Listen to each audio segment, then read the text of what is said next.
ជំរាបសួរក៏ដូចជាសួស្តីអ្នកសិក្សាភាសាអង់គ្លេសទាំងអស់គ្នាស្វាគមន៍មកកាន់ Study Buddy ដោយដែលអ្នកទាំងអស់គ្នាបានឃើញអញ្ចឹងគឺក្នុងនេះគឺយើងនឹងធ្វើតាក់ទងជាមួយនឹង Module 2 បន្តហើយ Module 2 ដែលយើងផ្ដោតថ្ងៃនេះគឺតាក់ទងជាមួយនឹង identifying objects like these that these those ជាមួយនឹងតាក់ទងជាមួយ no article an article and ជាមួយ plural nouns ហើយនឹង have ឬក៏ has got អូខេអញ្ចឹងថ្ងៃនេះគឺយើងនឹងទៅលើទៅធ្វើរឿងអស់ហ្នឹងណាទៅធ្វើរឿងអស់ហ្នឹងហើយខ្ញុំនឹងបញ្យល់ថាអូពេលណាយើងប្រើ these that these those have got ប្រើពេលណាអីពេលណាអូខេអញ្ចឹងកុំឲ្យខាតពេលយូរយើងនឹងចូលទៅកាន់មេរៀនយើងទាំងអស់គ្នាបញ្ជាក់អ្នកទាំងអស់គ្នាដែរថា Study Buddy យើងក៏មានថ្នាក់រៀនភាសាអង់គ្លេសពេលល្ងាចដែរបើសិនជាអ្នកទាំងអស់គ្នាចង់រៀនចាប់អារម្មណ៍ចង់រៀនយើងមានថ្នាក់ម៉ោង5កន្លះ6កន្លះហើយហ្នឹងហើយកម្រិត elementary ទេអ្នកទាំងអស់គ្នាអាចសួរព័ត៌មានទៅលើ Study Buddy បានយើង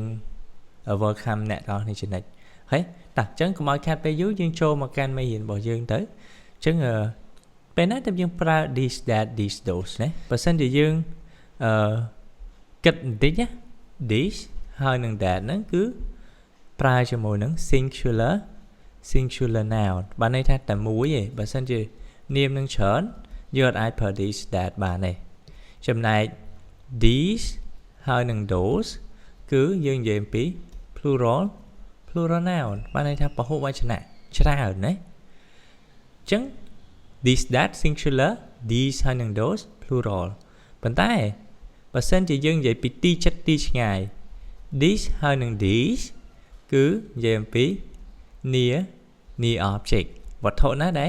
លនៅជិតណា these ហើយនឹង these ចំណែក that ជាមួយនឹង those គឺនិយាយអំពី far objects របស់ណាដែលនៅឆ្ងាយអូខេអញ្ចឹង these that these those គឺយើងធ្វើអញ្ចឹងយើងនិយាយអញ្ចឹងយើងចង់សម្ដៅលើរឿងអស់ហ្នឹងអូខេតោះអញ្ចឹងយើងមើល exercise 1គេថា describe the pictures using these that these or those អញ្ចឹងគេឲ្យយើងប្រើ these that these ឬក៏ those អញ្ចឹង example like this car ណាឃើញសញ្ញាព្រួញអត់ the arrow point into the car វានៅចិត្តណាប៉ុន្តែយើងមកមើល shoes មាន2អញ្ចឹងបើវា plural យើងប្រើ these ឬក៏ those តែវានៅឆ្ងាយឬក៏នៅចិត្តនៅឆ្ងាយអញ្ចឹងយើងប្រើ those car ណា those shoes sorry and boy មានតែម្នាក់ឯណាប៉ុន្តែវានៅឆ្ងាយដូចគ្នាអញ្ចឹងយើងប្រើ that boy ណានៅឆ្ងាយចុះ coat គឺមានតែមួយឯងហើយវាសញ្ញាព្រួញគឺនៅចិត្តណាបើនៅចិត្តយើងប្រើ this អូខេងាយអត់ពិបាកទេតែដល់ពេល chairs មាន2 chairs ហើយវានៅចិត្តអញ្ចឹងយើងប្រើ these chairs and mint បានន័យថាច្រើនបុរសច្រើនអ្នកណាអញ្ចឹងសញ្ញាព្រួញក៏នៅឆ្ងាយដែរអញ្ចឹងយើងប្រើ those men ណា those men អូខេអញ្ចឹង these that these those គឺ easy អញ្ចឹងមានតែប៉ុណ្្នឹងឯងអត់ពិបាកឯងអូខេតោះឥឡូវយើងចូលមកកាន់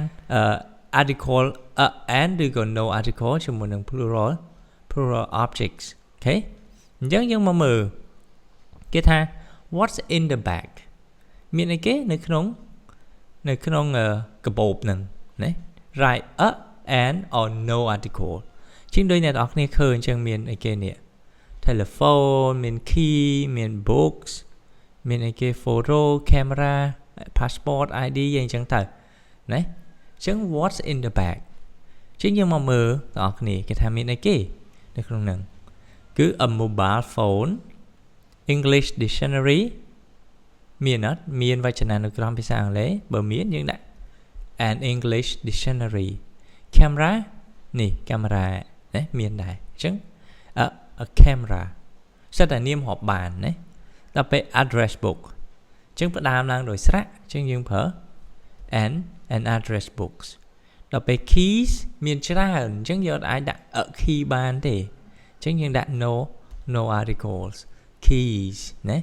photos ក៏ច្រើនដែរអញ្ចឹងយើងអាចប្រើ ឬក៏ n បានដែរអ chương trình đặt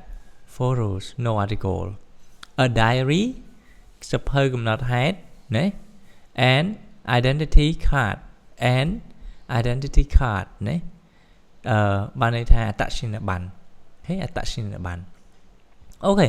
ចេញតាក់ទងជាមួយនឹង and គឺប៉ុណ្ណឹងចុះយើងមកមើល have ឬក៏ has ម្ដងណា have ឬក៏ has ម្ដងគេថាម៉េច read the information in the table complete the sentences with has got ឬក៏ hasn't got have got ឬក៏ haven't got អូខេ have got ឬក៏ has got បកថាមានបើសិនជាអត់មានយើងដាក់ not ណា haven't ឬក៏ hasn't តោះឧទាហរណ៍គេមានមនុស្ស3នាក់មានដូចជា Silva មាន Martin and Inch ហើយនឹង Afonso ណាអញ្ចឹងមនុស្ស3នាក់ហ្នឹងយ៉ាងម៉េច Pat មាន dog អត់មាន 2 cats អញ្ចឹង Silva has a dog his name is Rick ណាចុះដល់ពេលបន្តទៀត she អីគេ she ហ្នឹងគឺ Silva ដដែល she ខាមានអត់មាន she's got a car it's an Audi ណាចុះ computer អត់មានទេបើអត់មានយើងដាក់អីគេ hasn't got okay she hasn't got a computer ដល់ពេល Martin and Inch មានអីគេមាន pad អត់មានទេបើអត់មានយើងដាក់ haven't got ហើយតែបាន haven't got ដោយសារតែមនុស្ស2នាក់ណាអញ្ចឹងយើងប្រើ haven't got they មានឡានអត់មានណា they've got two cars មាន computer អត់មានណា they've got a computer ចុះ Afonso មាន cat អត់មាន pet ណាអញ្ចឹង Afonso has got two cats ចុះគាត់មានឡានអត់មានទេអញ្ចឹង he hasn't got a car អត់មានឡានទេណាអត់មានឡានទេដល់ពេលចុងក្រោយមាន computer អត់មានអញ្ចឹងយើងប្រើ he's got a computer អញ្ចឹងហ្នឹងហើយមានយើងមានតែប៉ុណ្្នឹងងាយអត់ពិបាកផងណាអត់ពិបាកផងយើងគ្រាន់តែ compare គ្នាអញ្ចឹងទៅសរសេរព័ត៌មានដែលត្រូវ that's it អញ្ចឹងថ្ងៃហ្នឹងគឺមានតែប៉ុណ្្នឹងទេហើយខ្ញុំបញ្ជាក់អ្នកទាំងអស់គ្នាដែរថា study buddy យើងមានថ្នាក់រៀនភាសាអង់គ្លេសពេលល្ងាចពីម៉ោង 5 កន្លះដល់ម៉ោង 6 កន្លះកម្រិត elementary បើសិនជាអ្នកទាំងអស់គ្នាចាប់អារម្មណ៍ចង់រៀនចង់បង្កើនភាសាអង់គ្លេសចង់ប្រើប្រាស់ចង់យកទៅប្រើបានកុំភ្លេចឆានមកកាន់ study buddy អរគុណអ្នកទាំងអស់គ្នាយើងនឹងជួបគ្នានៅវីដេអូក្រោយ goodbye